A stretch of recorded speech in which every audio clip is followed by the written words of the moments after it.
Hello everyone, আজকে চলে আসলাম নতুন একটি বড়ার রেসিপি নিয়ে। বড়াটি হবে কাঁচকলার বড়া।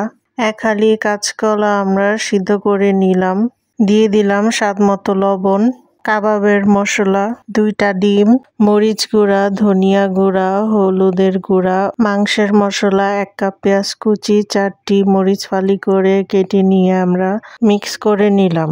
অন্য একটি পাত্রে আমরা তেল গরম করে নিলাম। একে একে আমরা সব বড়াগুলো আস্তে আস্তে দিয়ে দিলাম মিডিয়াম ফ্লেমে।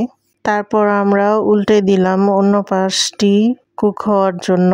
বড়াগুলো ব্রাউন কালার হওয়া পর্যন্ত আমরা বড়াগুলো ভেজে একটি সার্ভিং বলে সার্ভ করে নিলাম। বড়াগুলো অনেক ক্রিস্পি হয়েছে, দেখতেই পাচ্ছেন, দেখতে কত সুন্দর হয়েছে। বড়ার সাথে ছিল আমরা বড়াটি খাবো গরম ভাত, ডিম সিদ্ধ, ডিম ভুজিয়া, টমেটোর সালাদ দিয়ে।